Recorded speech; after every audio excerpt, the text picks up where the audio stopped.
Good morning, students. Now in this lecture, we are going to talk about arrays in Java. We all know what are arrays. Array is a collection of similar type of elements which has contiguous memory location. Arrays are used to store multiple values in a single variable instead of declaring separate variables for each value. The working of arrays, as you can see, would be exactly the same way as in case of C and C++. The difference is Java array is an object which contains elements of similar data type. The elements of the array are stored in contiguous memory location. We have already seen that instead of declaring 4 different variables for storing 4 numbers, it is advisable to declare an array of size 4 to store 4 different variable numeric values. In Java and especially in C and C++ also, we know that array is a kind of a data structure where we store similar elements. Only drawback associated with array is that arrays have a fixed size. That is, arrays are static in nature. And to overcome this drawback of arrays, we have seen that we use linked list instead of arrays, where we want to have a dynamic aspect, because linked list can grow in size and can be reduced in size at any point of time without any hassle, which is not all that simple in case of arrays. Array in Java is index based, so it was in C and C++ also. That is, each array element can be accessed with the help of the index number. We see that the first element of an array is stored at 0th index. In this diagram, you can notice 0th index, that is the first index of an array. This is a diagram which shows an array of size 10. And since array का size 10 है, तो मतलब जो last index value होगी उसका index number क्या होगा? n-1, that is 9. अगर array का size 15 है, तो उस केस में हमारे last array element का index number होगा 14.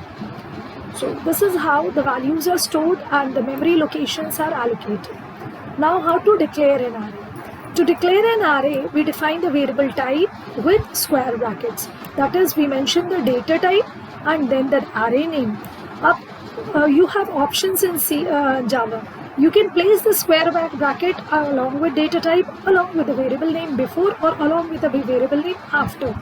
All 3 types of declarations, as mentioned on the screen, they are valid declarations. Either of the 3 ways you can declare an array in case of Java programming. Now, here comes the difference of array using Java and arrays used in C.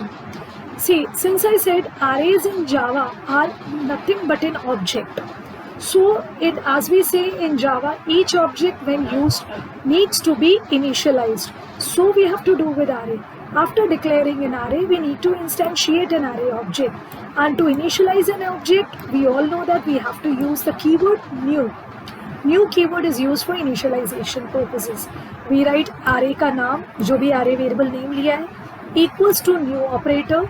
The data type, that is integer है तो int, string है तो string, float है तो float, या suppose employee या student class है अगर कोई, तो वो class का नाम. Along with size, and the size has to be mentioned in square brackets. Notice too. This has to be come to notice. We mention the size of an array over here at the time of initialization. This is an example I've taken for you. Suppose I've declared an array, string type, cars is the name of that array. And we initialize this cars array with new, string and square bracket में 4. मतलब array जो मेरी cars array है उसमें हम 4 car के name store कर सकते हैं. 0, 1, 2, 3 will be the indexes respectively of the 4 array elements. Now, we all know in Java, array is an object of dynamically generated class. Array inherits object class. Java में जो arrays हैं, they are the derived class of object class, and they implement serializable clonable interfaces, which we will talk about later on when we will know more about what are interfaces. Next, we see we can store primitive values, that is int, char, float, or objects, that is student, employee या string, जो भी class का हम बनाए array. Unlike C++, we can also create like not unlike like single और multi dimensional आरे, जैसे हम C plus उसमें सिंगल मल्टी बनाते हैं, वैसे यहाँ पे भी सिंगल मल्टी डिमेंशनल आरेज बना सकते हैं. Now to insert values to it we can use array literal. Literal means predefined values like this. अगर स्ट्रिंग टाइप array है तो हम इसमें 4 कार के नाम कर्ली ब्रैकेट के अंदर स्टोर कर सकते हैं सेपरेटेड बाय कॉमास. तो नोटिस करो यहाँ पे हमने array का साइज इनिशियलाइज करने की जरूरत नहीं है, यहाँ पे हमने डिक्लेरेशन इनिशियलाइजेशन एक ही लाइन में किया है. सिमिलरली अगर हम इंटीजर टाइप array बनाते हैं तो this way I can initialize this integer type array.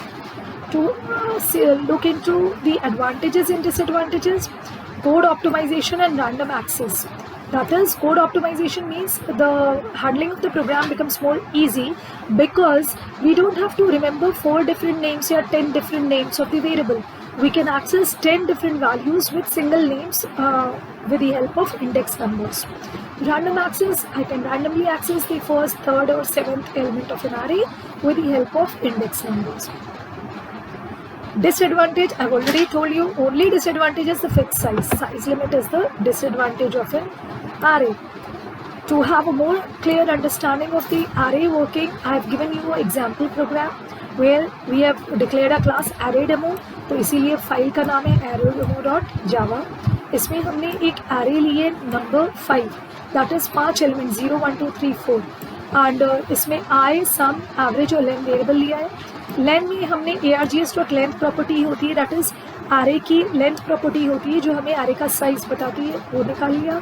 हमने जो नम array बनाई थी उसको इनिशियलाइज कर लिया new int length, that is जितने हम पैरामीटर लें args के कमांड लाइन पैरामीटर, जितने हम पैरामीटर वैल्यूज पास करेंगे अकॉर्डिंगली हमें लेंथ पता चल जाएगी कितने पैरामीटर पास करें, अकॉर्डिंगली हमने उस array को इनिशियलाइज कर लिया अपने साइज से.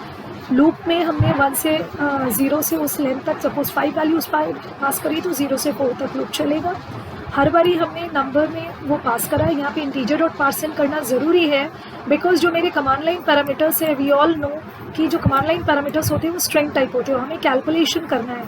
तो कैलकुलेशन के लिए वैल्यू को इंटीजर में कन्वर्ट करना ज़रूरी है. तो स्ट्रिंग टाइप वैल्यू को इंटीजर में कन्वर्ट करने के लिए इंटीजर डॉट पार्सन को use. After this, I have displayed the value and I have also calculated simultaneously the sum.